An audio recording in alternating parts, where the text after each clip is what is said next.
Namaste and welcome to the Festival of Bharat.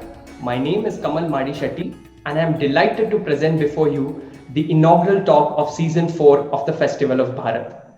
Today we are going to talk about the history of education in India. And to discuss this, we have a very special guest with us, Sahana Singh ji. Sahana ji is an author and commentator who writes on a variety of issues, including water management, environment, and Indian history. She's the author of the book, The Educational Heritage of Ancient India: How an Ecosystem of Learning Was Laid to Waste, which has been appreciated for awakening Indians to the role played by India in spreading knowledge around the world. Her second book on the same subject is awaiting publication. Sahanaji's articles have been published in a number of publications, such as the Reader's Digest, Washington Post, Discovery Channel Asia, Swarajya, to name a few. She's someone who is passionate about traveling and connecting the dots across different societies, civilizations, and disciplines. Namaste, Sahana ji, and welcome to the Festival of Bharat. Namaste. It is an honor to be invited to speak to your audience. I look forward to this discussion. Thank you so much. So to begin, I wanted to actually ask you that we usually hear about ancient Indian universities like Nalanda and Takshashila, but they were actually a part of a larger ecosystem of knowledge and learning that spread across ancient India. Can you tell us about this ecosystem? Sure. So, most people seem to have heard of Nalanda and Takshashila, but actually, the whole of India was covered with educational institutions of different varieties. So, they were customized for different needs. And so, and today, even today, we have not finished excavating all those centers of learning. So, we just know some of them, but we are coming to know more and more as we are excavating more. So you're right. There was an ecosystem beyond just those centers of learning. So learning, it starts with how learning was a sacred duty of every individual. So every person was, it was his dharmic duty to educate himself and know more. So that is where the ecosystem started from there. And there were so many rituals that were performed to mark the different milestones. So when you started learning, there would be a Vidyarambha ceremony performed when a child traces alphabets for the first time.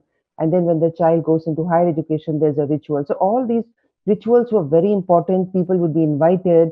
And so that shows to you how important learning was in the society. And then, it was also about the love of learning. It was not forced on children. So right from a very young age, the seeds of curiosity would be planted. They would spend a lot of time in nature. Everything in nature was treated as a teacher. So it is teaching you. The sunrise is teaching you something. The river flowing is teaching you something. So that is the way it was, as if every element of nature was teaching you something. And if you read history, if you read the writings of, say, Zhuangzang, the Chinese traveler, he talks about how the love of learning is such that there are ascetics who have given up everything simply because they want to learn more and more. And they also want to teach. They keep traveling and they keep teaching whoever listens to them. They would not expect remuneration. They just teach for the love of teaching. All this has been mentioned. And then the ecosystem also can be seen in the way it was funded. Like, so it was the students and teachers were freed from the job of earning a livelihood, from the mundane job of earning a livelihood. So when I say students and teachers, I mean those who went for advanced learning, those who went for higher learning. They didn't have to worry about who is going to give them food, because the whole society will come out and give them food, will give them clothes, will give them medicines, whatever is needed. So that was the kind of ecosystem, because the students and teachers were highly respected. So, the ethos of the times demanded that the Brahmins, the students who were learning as well as the teachers, had to live a very simple life.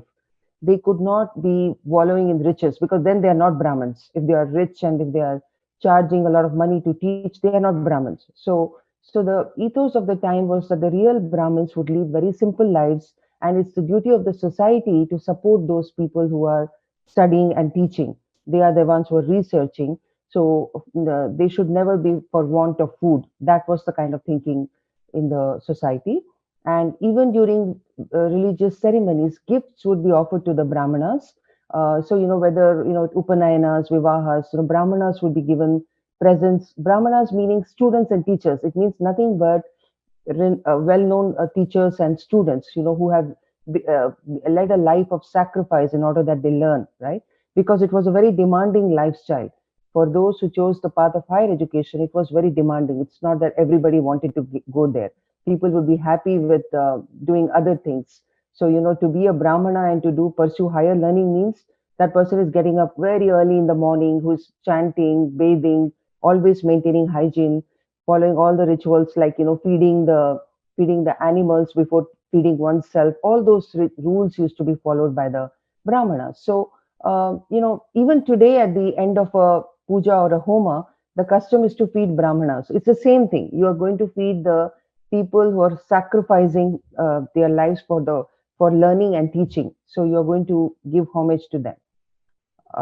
And then in the ecosystem were temples as well, because it was not just centers of learning like the Nalanda and the Takshashilas. They were also the temples which became centers of learning, because since learning itself was sacred, so when you went to pray at a temple, you would also listen to discourses. So famous scholars would come there, stay there somewhere near the temple. There would be a dharamshala to stay, and so discourses would be held, debates would be held in the annexes near the temples, attached to the temples.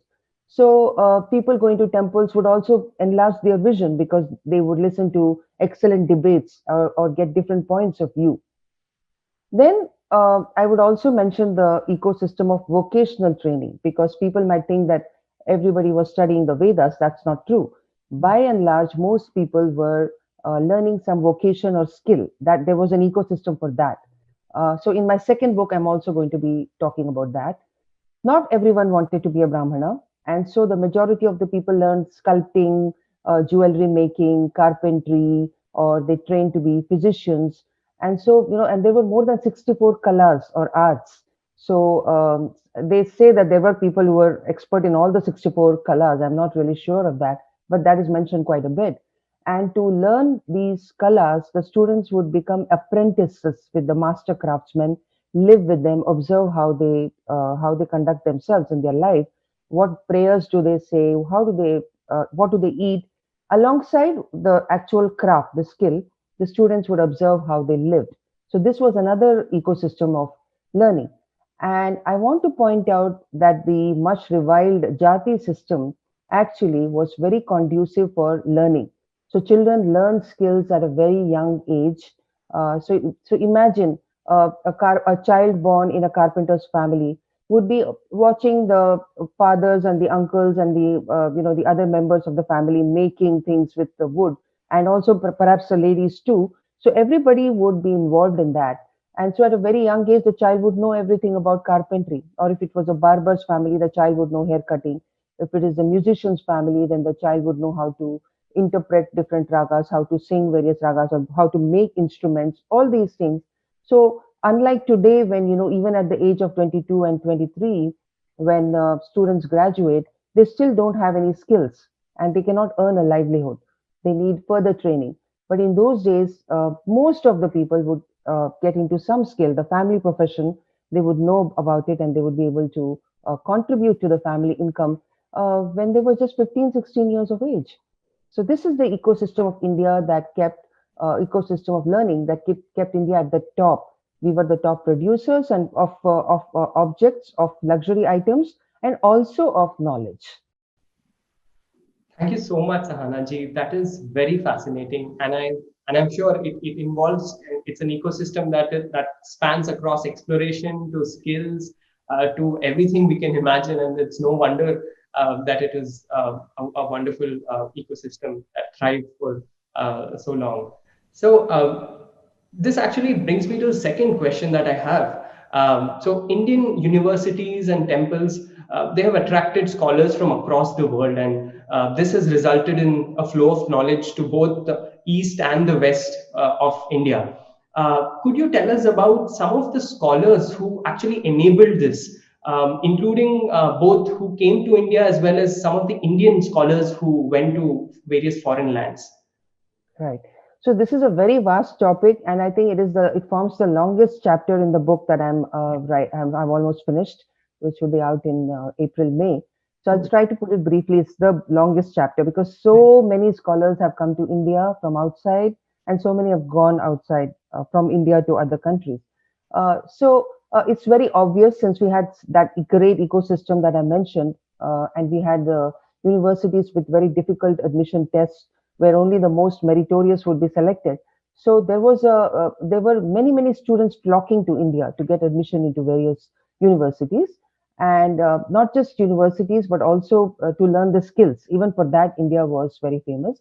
So the students came from China, Korea, Japan, Indonesia, Western Asia. I mean, you name it, and they have come from that country. I heard about Mongolia. There were students from Mongolia.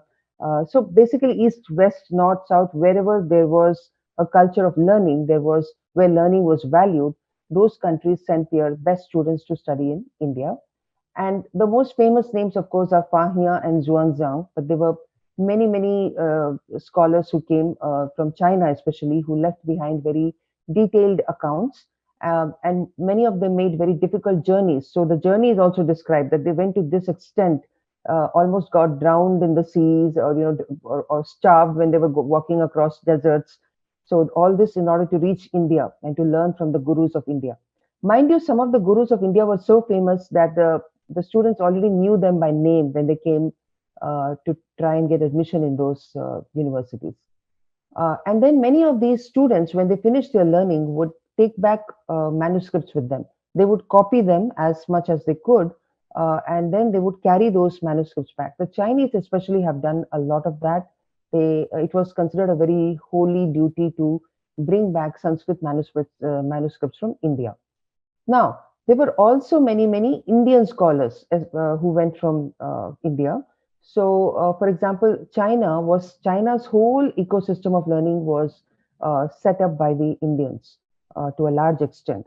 So we have names like Kashyapa Matanga, Dharmaratna, Sanghavarma, Dharma Satya, Dharmakala, Mahabala. I mean, there are scores of names.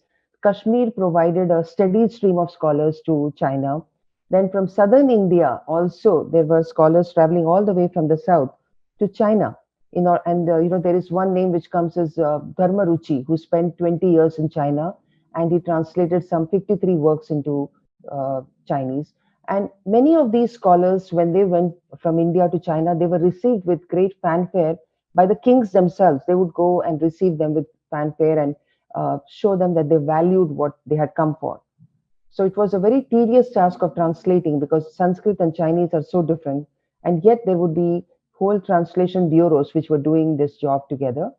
And also the Buddhist monks who traveled to China, they were well trained in medicine. So in this way, medical knowledge also got transmitted to China. So, Ayurveda, that's how it went to China. Ophthalmology, Indian ophthalmology was very much in demand. It was a very popular discipline. Gynecology, pediatrics, physical fitness. So the knowledge of all this was transferred by the Indian scholars to China, who went to China. Now, in the same way, knowledge of medicine was the first to be transmitted to Greece in ancient times. So if you read the works of John Royal, William Hunter, Johnston Saint, there are many authors who talk about how Indian knowledge of medicine was the basis of the medicine in the Western world. The Greeks and the Arabs took all that knowledge and translated it. So there is irrefutable evidence that just like medicine, the knowledge of mathematics, astronomy, grammar, logic, all this was transmitted from India via major translation movements. So the Arab translators, they mostly gave credit to their Indic sources. Mathematics itself was called Hindisa, which means that it came from Hindustan or India. And the works of early Muslim intellectuals like Al-Kindi, Al-Farabi, Al-Farghani, Al-Tabari, Al-Khwarizmi, all these famous intellectuals during the early Islamic period when it had not become very rigid and intolerant as it became later. So these scholars, they transferred the Indic knowledge to the Islamic world. And then after that, this was from Arabic, it was translated to Latin, again via a major translation movement. So one of the major centers of translation was Toledo in Spain, where all these Arabic works were translated to Latin. Okay, the mathematical works, the scientific works. So Indian mathematician C.K. Raju has done a lot of good work. I would recommend that you should read his works to know more about it. So, for example, Fibonacci, the famous Fibonacci, he played a predominant role in changing mindsets and telling the Europeans to use the Indic way of doing arithmetic. He called it modus indorum, and the method of the Hindus that should be used to do account keeping, balancing your accounts, doing your addition, subtraction, because that's a better way. And that has been mentioned by Fibonacci, right? So there has been a constant movement of knowledge via translation movements. So if you start looking at the translation movements, you'll see that. So there was no, if you look at the Renaissance, European Renaissance, suddenly a whole lot of books came out and it seemed like the golden period, but that was actually because of the translation that was done, the translation of the Arabic works to Latin, and all these books were suddenly made available. And so it became a renaissance for them. But if you see the core of that knowledge, it's all Indian. So and the same thing happened when the colonizers started coming to India, then there was another wave of knowledge transfer. So whether you take the Portuguese or the French or the Dutch, they all collected a large number of manuscripts because they were very interested to know what is in those manuscripts. And then they would translate them and they would write papers on them, which would be published in journals in Europe. That's the way it worked. And the British collected the largest number of Indic works, and even today you'll find them scattered across their museums and various storing centers. So I have synthesized a lot of this knowledge in my book to show how India was the source of so much knowledge. I would invite everybody to read the book, and we should get our history right. Absolutely, Sahana ji. That is absolutely fascinating, and there is so much that probably most of us are not aware about. But thank you for those very rich insights. I wonder that a, a higher education system of such depth and such influence would only be possible if there was a strong foundation at the grassroots level in terms of what we call today primary and secondary education. Could you tell us about how this was done? How was education like for children? Right. So, see, we can only make inferences because there is no one book which will tell you everything about how education was like, right? Even I have had to piece together a lot of evidence. But it is very clear that there was an excellent system of village pathshalas in which elementary education was imparted. And children learned how to read and write, to do basic arithmetic, grammar. They learned the stories in the epics, they learned about the stories in the Panchatantra. So all this we can see from the various stories itself, that how when they describe what's happening in those stories, we can make out that there was a vibrant system of pathshalas. So I mentioned the Vidyarambha ceremony where a child is initiated into alphabets, and both girls and boys had this ceremony. And then we also get a lot of evidence from the surveys that were commissioned by the British in the 19th century. Before the British imposed their educational policy, they conducted many surveys within India. So you can call it as the the pre-colonial period or the pre-British period, and you will know what the basic elementary education system was like. So from that, you actually come to know that there was actually, even though it was decaying, the primary education system had decayed under the Islamic rule. But even then, whatever was left of it was quite good, and you can see this in the surveys which have been conducted by the British themselves. So the results of the survey was lying in the British archives in London, and they were highlighted to the Indians by Dharampal. That's the reason Dharampal's book, The Beautiful Tree, is very important. Everybody should read this book because it talks about those surveys conducted on indigenous education of India by the British. So when Dharampal found out all that, he copied everything. He tried to, I don't, photocopy was not there. He copied everything, brought it back to India and published it as a book. So from those surveys, you can see that from different parts of India came reports of the excellent teachers, dedicated teachers, superior methods of teaching, and high attendance in schools. So you come to know that this was the kind of Pathshala system that existed.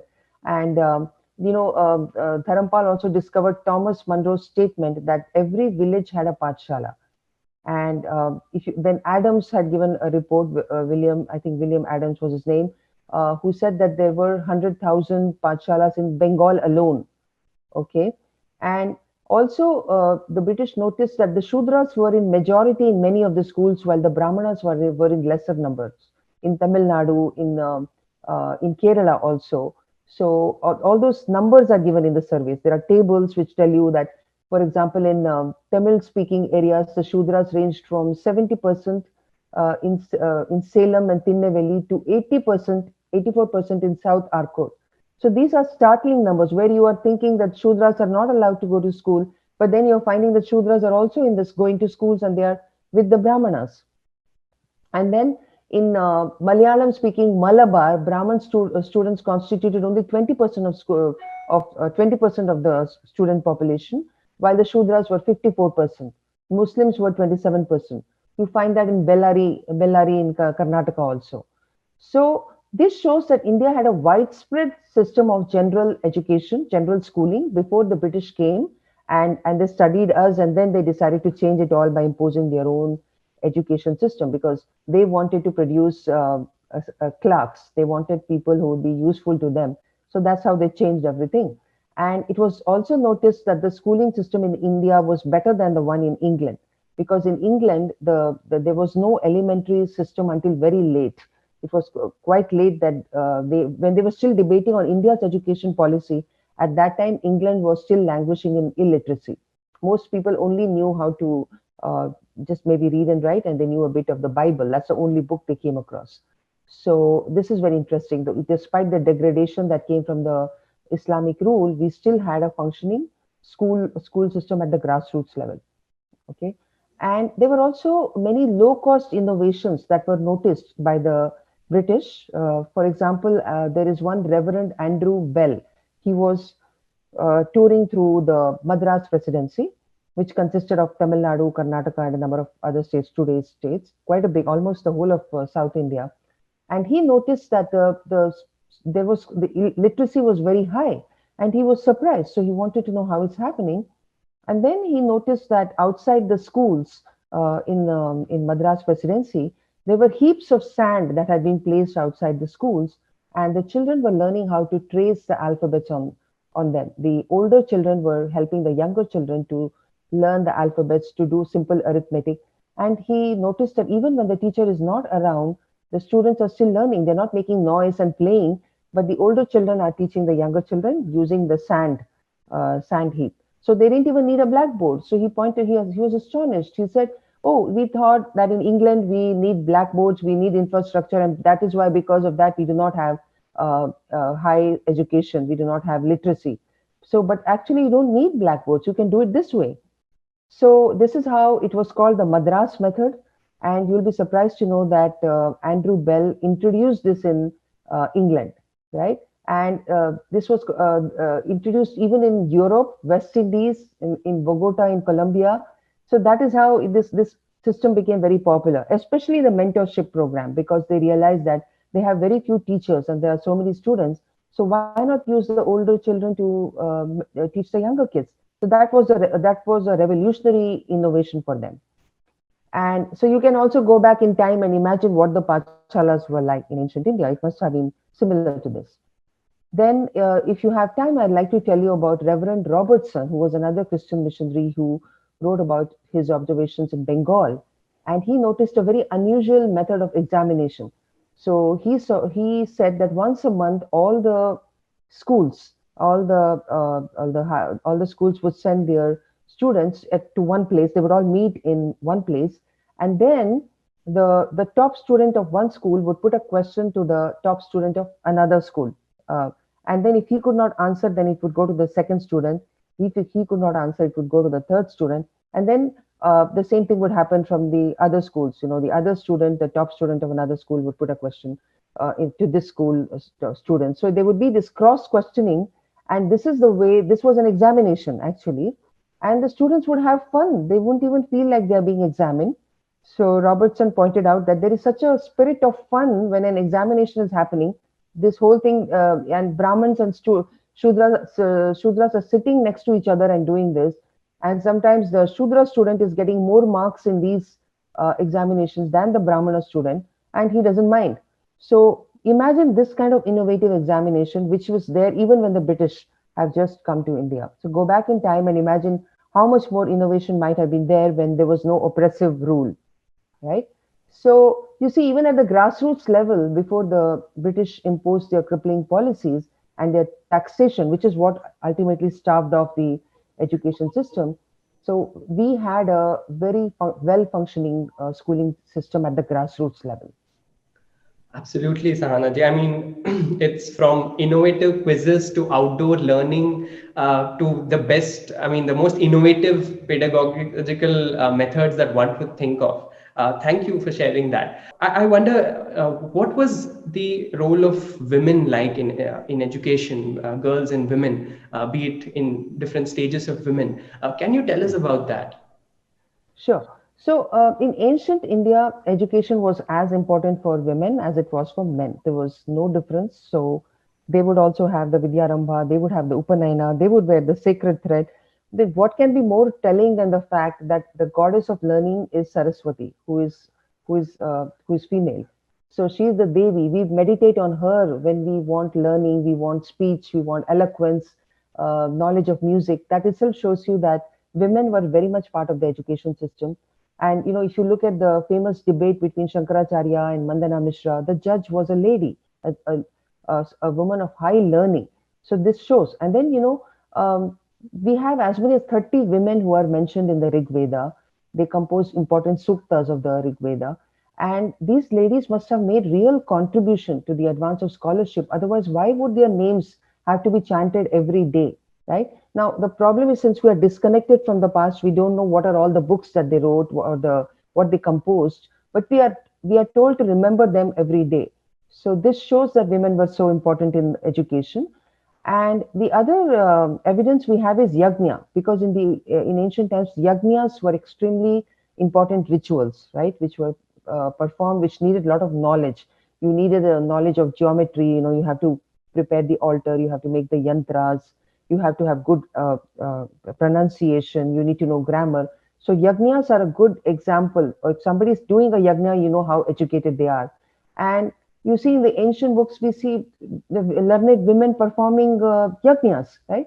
In Ramayana itself, you have Kaushalya, who is performing a yajna all by herself. It is mentioned on the eve of Rama's coronation as the Yuvaraja, she was performing a yajna all by herself. So this gives you the proof.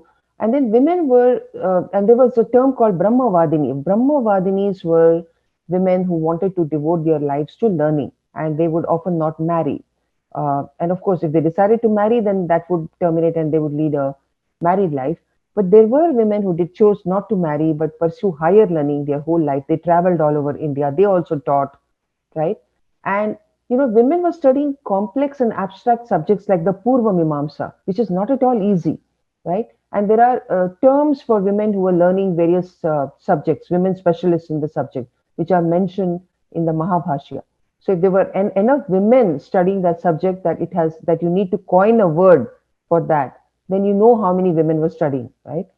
And there was a whole tradition of women as teachers. So we have terms like upadhyaya, which signifies a female teacher, and she is different from upadhyayani, who is the wife of a male teacher.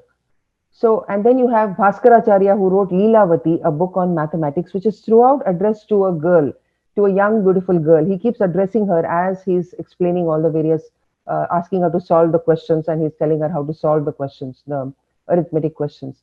So, and also if you see in the Yajur Veda, you can see, and Atharva Veda, all the Vedas, it was desirable that a woman of learning did not marry beneath her. She did not marry someone with lesser learning than her. I think they probably knew that it will be a very hard marriage if the woman is more educated, right? So in the Yajur Veda, it is. I mean, what I meant is, if a woman is more educated than her husband, it is going to be hard. That part was very clear. So in the Yajur Veda, it is mentioned that a daughter who has completed brahmacharya should wed one who is learned like her. And there is a shloka in the Atharva Veda which says that a woman has very little chance to find a good husband if she is not well educated as a brahmacharini. Okay, I think this is a very an amazing testimony to the knowledge centric society of India. The fact that women need to be educated in order to find good husbands. Then there are expressions, about in the marriage ceremony itself, where the girl is said to be one who is a good speaker in assemblies, who speaks in assemblies where debates are held. So she's also one who speaks well, debates well. So, but again, we must remember that not all women went for higher education. That was not that all women would have wanted. You see that even today. So, a basic education was available to everybody, whether they were girls, boys, and most of them got skills because that is the way they earned a livelihood. So, only a few women would probably have gone for that higher education, very high education, where they would not be willing to marry, right? and and we can see that this kind of an advanced society, what kind of a setback it must have suffered when the foreign invasion started taking place, right? When Ghaznavi, Ghori, and this whole period of Islamic rule, when that happened, women's freedom had to be severely curtailed, and it was absolutely dangerous for them to go out. They could be kidnapped. The whole society was in turmoil, and there were slave markets where the kidnapped women could be sold and they would be traded. Right, the slave markets opened up in Delhi. There was a well-known slave market. So under these conditions, you can't expect women's freedoms to survive and women going out to schools and universities to study. So we should not looking. We can't even imagine what it was like at that time and how it would have affected the society, right? So in the end, it would seem to me that a woman's desires and resolve, they would determine how far she would go in life. Whether it was in ancient India or later, even after the invasions and everything, or even today, it's up to the woman's resolve. If she wants to study something at any cost, she will go and do it. But there will be people telling her, "Come on, get married. You should have children," because that's also a dharmic duty. Because it is understood that if a majority of women choose to only study, work, and not have families, or have only have maybe one child, then it's not it lead to a severe decline in the population. So the pragmatic aspect also was understood, I think, by most women. So that's the reason that not everybody went into higher education, which would involve cutting themselves off from society. So that's what it was. Women's education was available for those who wanted. They could go ahead and pursue it. There were challenges, just like today. Absolutely. And I think the important thing was there was so many, it was a myriad of opportunities and different paths that individuals, be it men or women, could undertake. You've spoken about how innovative some of the methods, teaching methods, and learning methods have been. And there was a lot of original thinking that was encouraged, and a rich tradition of debate was very commonplace in educational institutions of ancient India, be it the pathshalas or the universities. Could you tell us about something about these traditions? Sure. So, logic and debate, was extremely significant. They were significant for India's philosophical tradition. That's why we have so many darshanas, we have so many schools of philosophy. That's all because of the whole culture of logic and debate that we have. And we find references to Tarka Vidya, which is the science and art of logic and debate, Vada Vidya, the art of discussion. We find the mention of these Vidyas in innumerable ancient texts, like in Ramayana, Mahabharata, Manusmriti, Skanda Purana, Yajnavalkya Samhita, Chandogya Upanishad, just naming a few. So Tarka Vidya and Vada Vidya were very important. And there were many, many books written on logic and reasoning. Today, they are not available. We just find them as references, excerpts, some other scholar referring to them, because so many of our books have been destroyed. But the culture was to ask questions. There are many, in fact, many treatises which are written in the form of questions and answers. There are, there is, Parvati asking questions to Shiva, Shiva is answering. So question answer was the way, and debate, of course, was the way. And then the terminology of debate was so well developed that you'll be astonished if you read those, whatever books are available on logic and debate. So in my book, I have mentioned many terms like sadhya, Sadhya meant the thesis which is to be established. Then there is Siddhanta, which is the proposition, tenet, or conclusion. Then there is Hetu, reason. There is positive example, negative example. There is Anumana, which is inference. There is Pramana, which is proof. So they would say, "What is your Pramana?" Okay, this is not a good Pramana. All those kind of things would happen in a debate. The debate was a subject in itself. There were protocols to be followed, and it could also be a form of examination. So when the teachers, the evaluators would see how children are students are doing in a debate, and then deem them fit to get a certificate to that they have passed in this subject of debate. And Zhuangzang, the Chinese traveler, has mentioned that in Nalanda they frequently assembled to have debates. There, those who were able to put forward the finer points in philosophy, those who could explain the subtler principles, or those who were ornate in diction, they would be rewarded. And the kings also played a role in nourishing the spirit of debate, because the kings would ask for debates to be held, because that is a way for the kings themselves to learn about different points of view. And then big prizes would be given out, and the winners of the debates used to be taken in a chariot and taken all over the city. In fact, in cities like Ujjain and Patliputra, the scholars who won the debates went in such grand processions in cars. It was called the Brahmaratha, in which they would be taken around the city. And the scholars like Panini, Pingala, Patanjali, they were all supposed to have been honored like that, according to Rajashekhara, a poet who describes these processions. So this was the spirit of debate, and even though there was monarchy, there was also this spirit of debate and the culture of free speech. Right, absolutely, and I think the richness in the debate, the traditions of debate, obviously led to the kind of richness in thought and the thoughts that and ideas that came out of that system.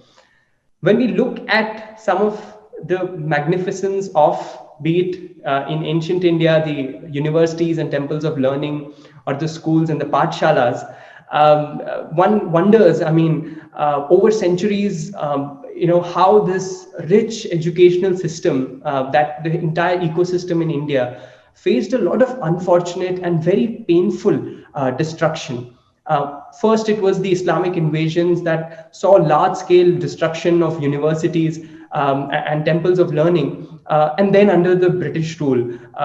So, what was the kind of damage that especially these two big disruptions, caused to our knowledge systems? It has been a huge damage. I mean, it is even disturbing to talk about the damage, the incidents which happened, right? So the biggest damage has been to our psyche. Today, we cannot even imagine that an entire university is destroyed with all its students, teachers, entire libraries burning for months. But this is what happened with us, right? If we think of Harvard, Oxford, Cambridge, if anything like that happened with even one of them, just imagine the mind recoils from that happening. But that is what happened to us, to all our famous universities in India from the 12th century onwards, right? Nalanda, Vikramshila, Odantapuri, these were destroyed by Muhammad Bakhtiar Khilji. Then subsequent years, as the Islamic rule spread and consolidated, then more universities were destroyed. Jagaddala, Somapura, Vallabhi in Gujarat, Kashmir, brutal destruction. And can you imagine what scholars would have felt like at that time, when they know anytime somebody can come and set fire to their university, burn their books? So in fact, it is said that even before Kutubuddin Aibak could send his people to go and destroy temples, many Brahmin scholars fled from there. That is what is said. Of course, everybody could not flee, and a large number of scholars died because temples were centers of learning. So Qutbuddin Aibak asked for those temples to be destroyed, and whoever could flee with the manuscripts, they fled.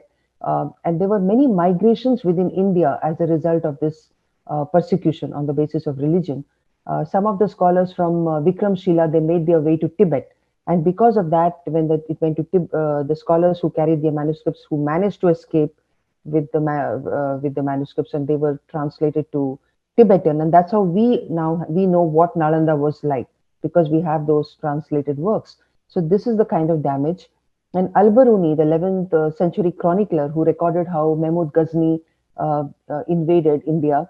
And he's written about how Hindus were scattered like atoms of dust in all directions, and how the Hindu sciences receded to areas where our hands cannot reach them, like Kashmir, Varanasi, and South India. He mentioned that. Of course, in the succeeding centuries, even Kashmir, Varanasi, and South India were reached by those same elements which who destroyed the universities.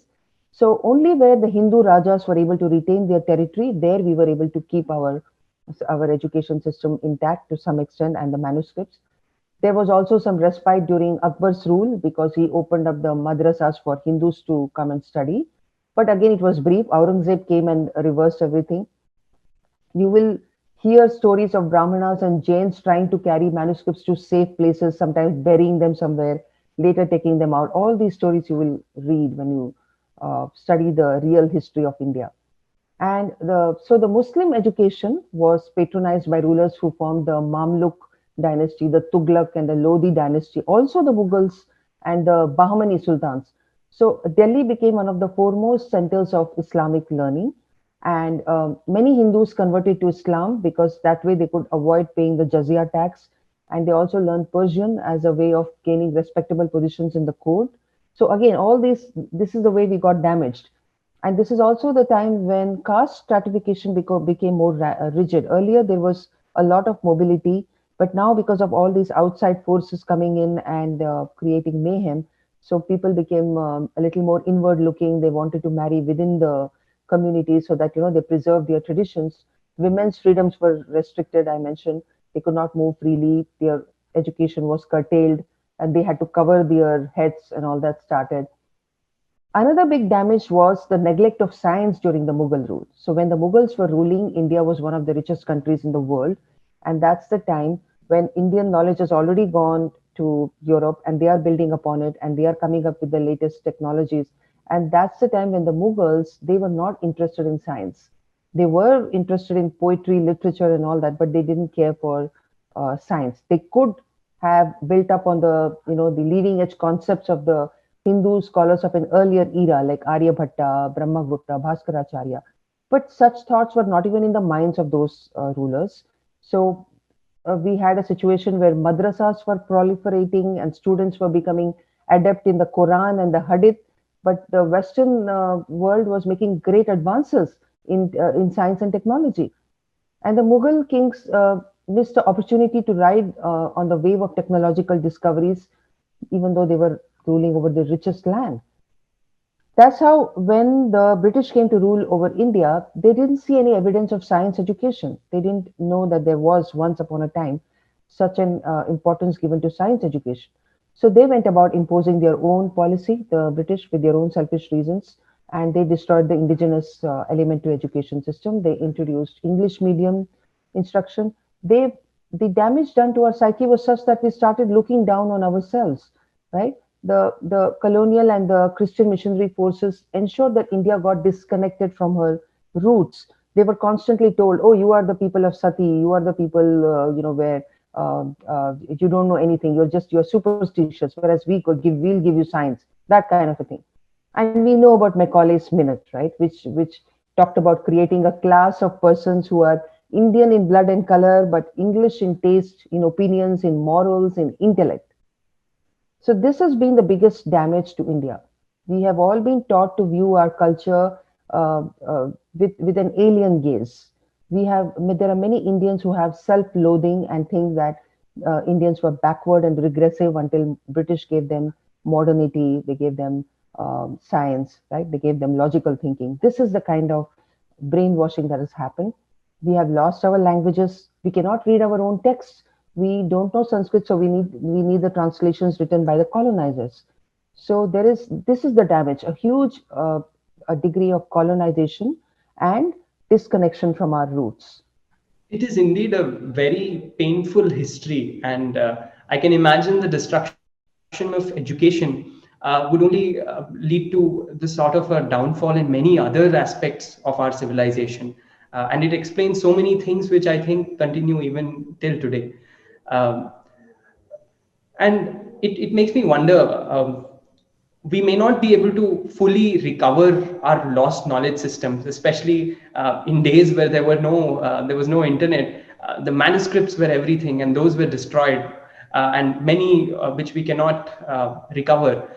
But we can certainly build upon what we, as people, as a civilization, we have managed to preserve through millennia, in fact. And in current times, we see a very contrasting picture.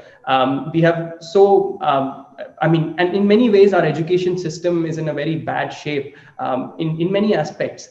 And as a society, we have also deeply internalized some of the colonial and Marxist ideas, and we are only beginning to reconnect back to our civilizational roots.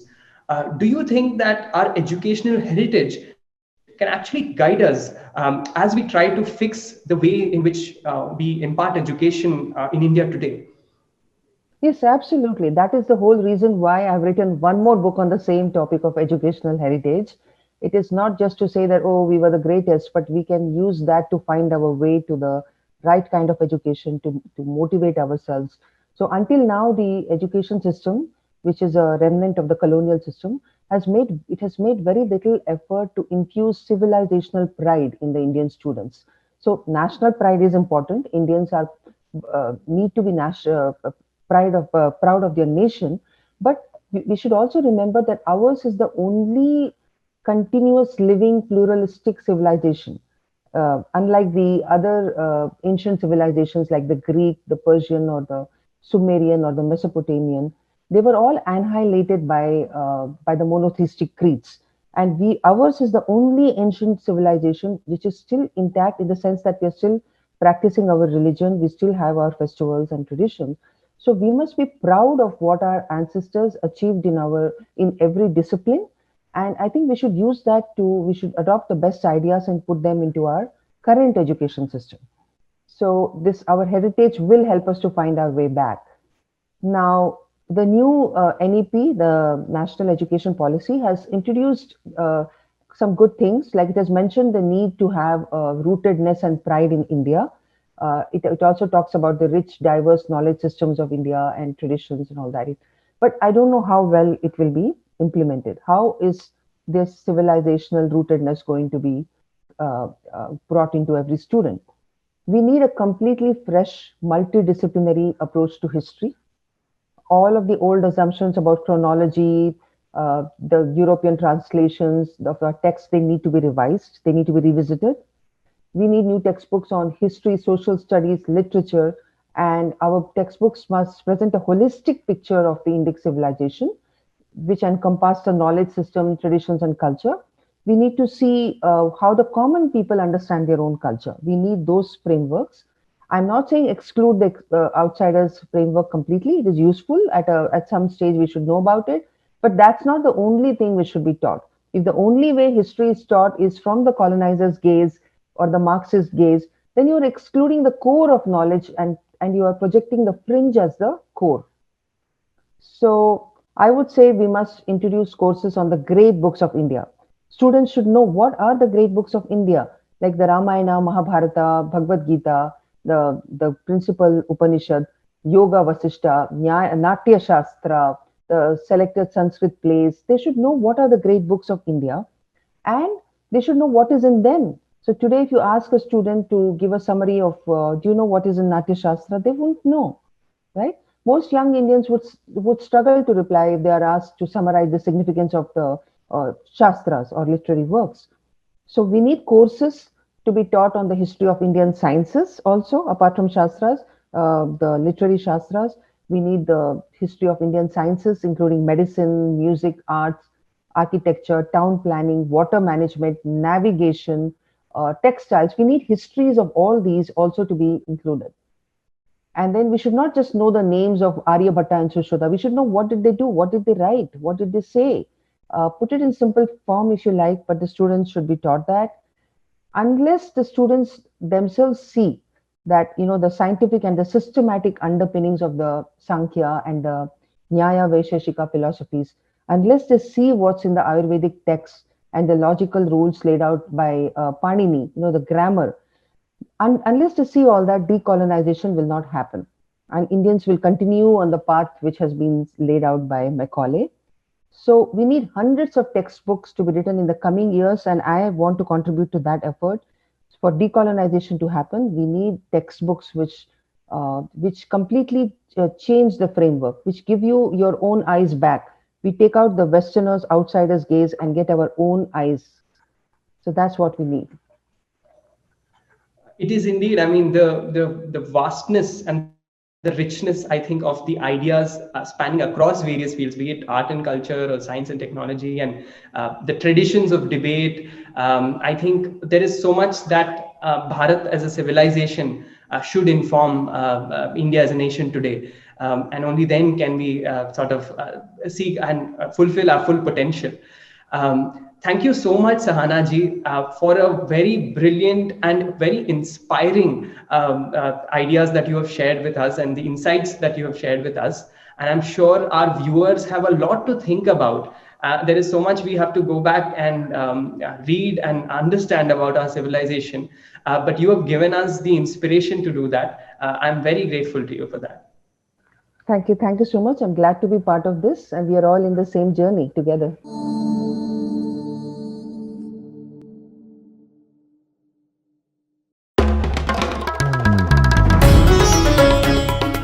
Namaste. We hope you enjoyed this Chitti Media content. Please remember to subscribe to us and switch on the notifications for this channel. For our other social media links, more content, and to support our work, please visit citti.net. Dhanyavad. Namaskar.